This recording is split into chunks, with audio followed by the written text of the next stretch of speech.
Hello everyone, my name is Ruben8887 and today it's time for another update video, and this week's update is the player-owned ports. But before we get into anything this week, I want to apologize for not having anything uploaded last week, and that's because Hattie and Skull didn't really deserve another video because they are quite old content and they came into the game for the third or fourth time already.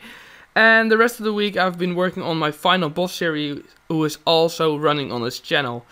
So, to get into the ports update, the first major thing that has changed is you can now access your ports without being in them, and that's with your captain's log. You can click read on your captain's log and you get a nice summary of what your ports have in mind for you. And right now you can see that my boats are not doing anything. I only have 3 boats, I'm a noob, I know. But you can do quite a lot of things here, like you can check your voyages right here, and you can also send voyages right here. You can check your special voyages, like here I have one with an Eastern scroll, which is a very cool thing. And you can like pretty much manage everything from here. What you also notice is that you have a shipyard right here, so you can also like use all your perks on your ships to get the best advantage for your next voyage. So, what else can you access from the captain's log? You can see who is in your ports already, and that's pretty neat.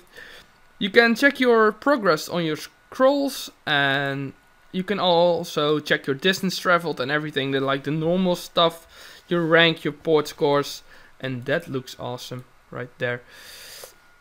You can check your trade goods, that's also pretty nice. I guess if you're like having a discussion or saving up for something you need for ports, you can always check your captain's log how many trade goods you have. So that's the first thing they changed. I'm gonna go into the player-owned ports right now. And the first thing I want to do is tell you something about the new people. So the first one is the Tenju, and that's the one for 90 agility. And what the Tenju actually is I think he's a mask and he controls the one who has it on or something. That's what I got from it, and that's one of the newest thing. He has you can get his gear, his cosmetic gear, and that's pretty nice as well. That's from the new Clue Voyages, and I'll get into that later.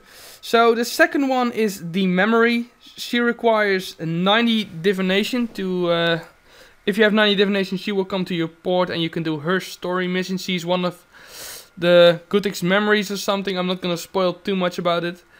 And then you have the Exile. And the Exile is actually a Garajo who needs 90 dungeoneering. And then you can access him on your ports.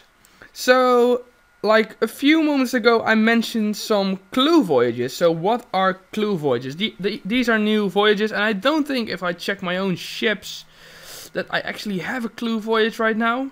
So I can't show you what's actually doing.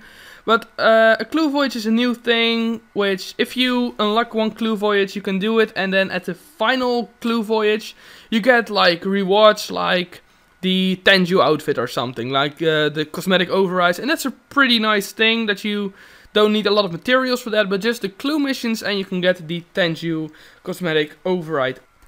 So, to get into the next thing that has changed the ports, it's not actually changed, but this is one thing that I want to show you guys, is there is some new weapons here, and this fills the gap between Drygors and Chaotix. So, if you really enjoyed ports, on the untradeable melee gear, you can see there's a Tetsu Katana right now, and a Tetsu, I'm gonna pronounce this wrong, but I'm just gonna go for it. It's a Wakazashi. Yes, hashtag Wakazashi, retweet everything. So, these things are pretty good. I can't get them myself because I still need the Tetsu sword scroll, and I need a lot of plates. As you can see, 100 plates and 50 plates, I think, if you scroll that, yeah. And a Tenju Tsuba. I don't know how to get those. This could be from a clue mission. I have no idea what these are. I didn't see anything about these. But they seem to be something from the new things. So these are actually quite nice. They're level 85. I think you can... Yes, I can. These are the stats on this thing. These are pretty nice. The cool thing about these is that you wield them at the... If you have...